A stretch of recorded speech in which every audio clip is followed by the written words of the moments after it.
Bonjour à tous. Les complotistes dénoncent les comploteurs. Et donc, forcément, les comploteurs, ils ne vont pas vous avouer qu'ils complotent. C'est évident, c'est du bon sens. On n'a jamais vu un escroc avouer à sa victime qu'il est en train de l'escroquer. C'est évident, ça. Bon. Alors moi, je dis ça, moi, je ne dis rien. En tout cas, c'est grâce aux complotistes qu'on a découvert que certaines stars du showbiz, ou des alerteurs, c'est grâce à eux qu'on a appris que certains sont violeurs, voire des pédophiles. C'est grâce aux complotistes qu'on sait désormais que la Terre est bien plate, que l'homme n'est jamais allé sur la Lune, que Macron, Trump et Poutine ont des sosies et puis même des clones. Enfin bref, on va en parler dans cette vidéo, point par point, avec arguments à l'appui. Alors, quand vous regardez la Lune, observez-la bien, eh bien, ce n'est pas la vraie Lune. En 1969, quand les Américains sont allés sur la Lune, mais ils n'ont pas ramené de vulgaires pierres sur Terre. Pourquoi? Parce qu'on en a plein sur la Terre, on n'en a pas besoin. On n'a pas la peine d'aller si loin pour ramener des cailloux ridicules. Non, la Lune est riche en métaux rares et précieux et surtout en hydrogène. Elle est surtout composée d'hydrogène, la Lune. Dans les années 1970, eh bien, les Américains ont pillé la Lune. Ils l'ont vidée de son hydrogène lunaire. Il n'y a plus d'hydrogène sur la Lune. C'est fini, ça. Avant, oui, mais plus maintenant. Ils en ont ramené par cajots et par cajots entiers, remplis à ras-bord d'hydrogène lunaire et de métaux précieux. Les bureaux de la NASA étaient remplis de cajots d'hydrogène lunaire à tel point que les employés ne pouvaient même plus circuler et travailler dans leurs bureaux. On a été obligé d'en licencier au détriment de la recherche spatiale. C'est incroyable, ça. Alors, je sais qu'il y a eu plein de comètes à cette époque qui nous sont passées sous le nez, faute de moyens financiers, faute de budget.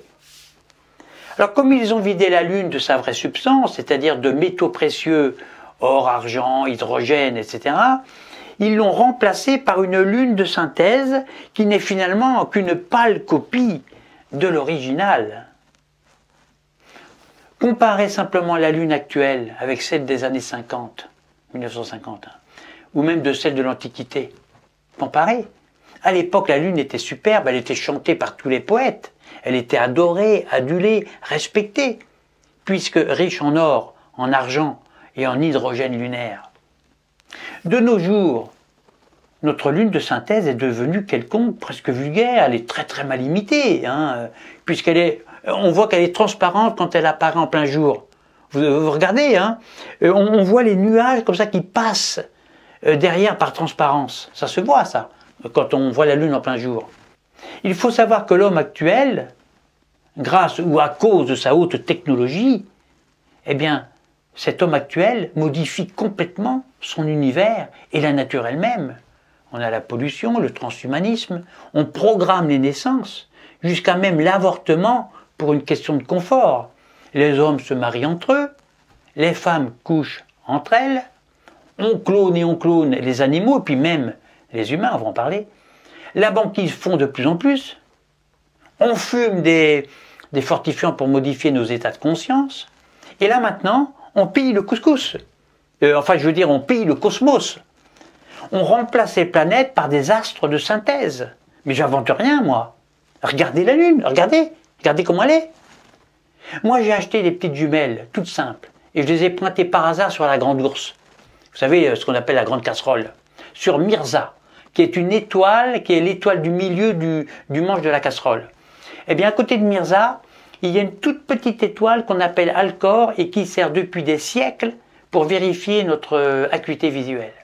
Alors, si vous la voyez à l'œil nu, alors là, vous avez de très très bons yeux. Vous avez de bons yeux. Eh bien, Myrsa n'est plus la même par rapport à celle que j'observais pendant mon enfance. Moi, je m'en suis rendu compte le mois dernier. J'étais vraiment interloqué. Moi, je pense qu'on a dû la remplacer par une autre. Bon, je ne suis pas dans le complotisme naïf et béat, mais je m'interroge. J'ai immédiatement envoyé un mail au directeur de l'Observatoire des étoiles de New York. Pas de réponse, silence radio. Je l'ai alors appelé directement et je lui ai simplement demandé en anglais « Hello, where is Myrsa? Where is Mirza? Où est Mirza? Et vous n'auriez pas pillé Mirza par hasard? Vous ne l'auriez pas cloné comme vous l'avez fait pour la Lune? Où est Mirza, s'il vous plaît? Et qu'est-ce que vous en avez fait? Il y a le chanteur italien Nino Ferrer avait déjà lancé l'alerte en 1966, mais comme tout le monde, moi-même je n'y croyais pas. Le directeur de l'Observatoire de New York m'a raccroché au nez, lui. Et depuis, je suis censuré. Il ne veut même plus me répondre. J'ai même alerté Astronogeek. Lui aussi, pas de réponse concernant Mirza. Rien. C'est bien la preuve que ma question gêne. Ils sont au courant, c'est certain ça. Alors la question se pose, où est Mirza? Ils en ont fait quoi? Ils ont peut-être remplacé Mirza par un clone. J'en sais rien, peut-être. Le problème, c'est que si on les laisse faire, ils vont remplacer toutes les étoiles de notre ciel, puis toutes les galaxies et tout le bordel. Ils pillent le cosmos, mais sous nos yeux, sous vos yeux. Ouvrez les yeux. Et personne ne réagit. Les Français râleurs, là, habituellement, ils ferment leur gueule. Tout devient virtuel autour de nous. La fausse pandémie, les masques, les arbres, ce sont des faux autour de nous. Les oiseaux, l'herbe, le ciel, les fleurs, nos voisins, les ours, le miel, la confiture, les caramels mous, la neige artificielle sur les fausses pistes dans les Alpes, le vent, le froid, les animaux, les relations humaines, etc. Tout devient virtuel. Tout est virtuel maintenant. Nos hommes politiques ne sont que des clones. On va en parler un petit peu plus loin au sujet de Poutine, Trump et Macron. Les partout sont complots. Je veux dire, les complots sont partout. Alors maintenant, posez-vous la question. Pourquoi est-ce que tout est devenu virtuel autour de nous? Pourquoi? Pourquoi tout est virtuel autour de nous? Mon crayon, mes lunettes, tout. Pourquoi? La réponse est simple, logique et rationnelle. Sans appel. C'est parce qu'on les a laissés faire. On aurait dû se méfier. Quand ils ont ramené des cajots entiers de métaux précieux et d'hydrogène lunaire depuis la Lune, mais le peuple aurait dû réagir immédiatement. Pourquoi ils n'ont pas réagi? Pourquoi? Eh bien parce que tout cela appartient au peuple et non pas à une minorité qui détient elle seule les 99% de nos richesses. Qu'ils nous rendent de l'hydrogène lunaire, ils doivent le rendre au peuple. On ne se laissera pas faire. Parce que dans le peuple, il n'y a pas que des cons. Il y a aussi des moutons, des moujons et des blaireaux. Alors maintenant, on va aller un petit peu plus loin. Plus grave encore que le pillage de la Lune et de son hydrogène. Vous savez tous qu'il y a des reptiliens parmi les humains. Les reptiliens prennent la forme humaine. Ils vivent parmi nous, ou alors ils vivent sous la croûte terrestre dans des tunnels souterrains. En réalité, et d'après mes recherches, eh bien, les humains, parmi les humains, il n'y en a pas. Et les reptiliens, parmi les humains, il y en a. C'est-à-dire qu'il n'y a que des reptiliens parmi les humains, et s'il n'y a que des reptiliens parmi les humains, ça veut dire que tous les reptiliens sont des humains, et donc tous les humains sont des reptiliens. Alors, il faut rembobiner pour comprendre, parce que là-dedans, c'est assez compliqué. Hein. Bon, voilà. Mais alors, pourquoi dire qu'il y a des reptiliens parmi nous? Voilà. Moi, je ne sais pas. Je ne sais pas du tout, mais c'est une prise de tête. Toujours est-il que la reine d'Angleterre, Macron, Trump et Poutine sont des reptiliens, mais des reptiliens clonés. Notre monde est fake, il est faux, tout est falsifié. Nous vivons dans un film. Alors au début, c'est-à-dire fin du XXe siècle, on utilisait des sosies qui étaient peu ressemblants aux originaux. Après, on a fait des clones grossiers, peu ressemblants aussi, mais qui se rapprochaient quand même des originaux. Là, par exemple, on a le premier clone de Macron. On voit bien que c'était un fake, c'est évident. Hein. D'ailleurs, si on observe bien, regardez bien comment il est, il ressemblait plutôt à un âne. Enfin, moi je trouve. Ensuite, on a eu des clones un peu plus ressemblants. Vous voyez celui-ci, par exemple. Mais maintenant, 2021, ils sont parfaits. Qui peut faire la différence entre le vrai Macron et son clone?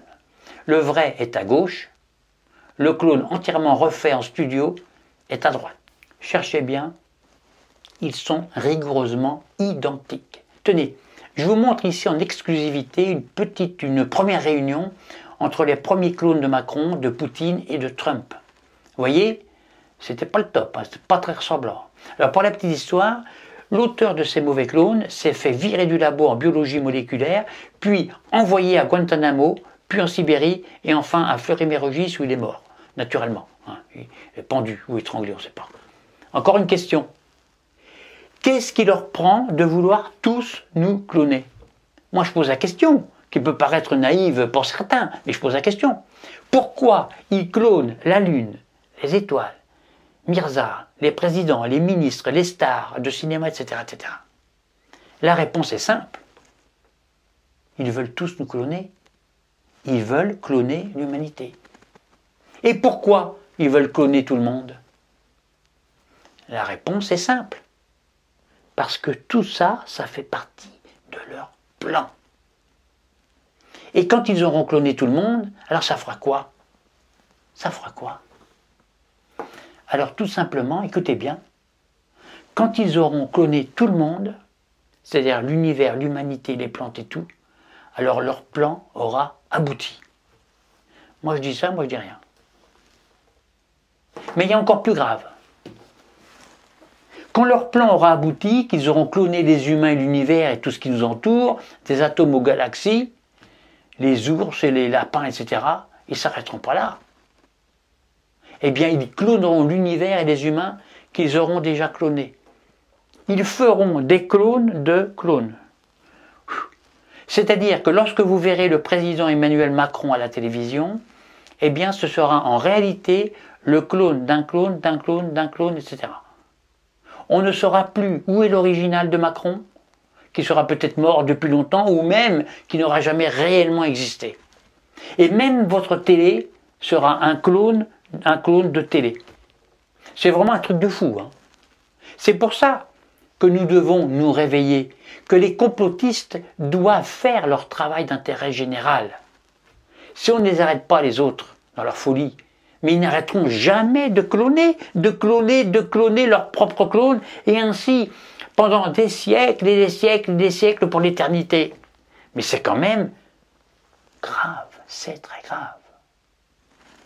Alors à bientôt pour une prochaine vidéo, mais pas forcément vendredi prochain, parce que je souhaite expérimenter un autre format de vidéo qui est assez original, et puis moi qui me plaît beaucoup, qui me plaît bien. Alors ensuite, si ce n'est déjà fait, je vous invite à vous inscrire à ma liste privée ci-dessous, là.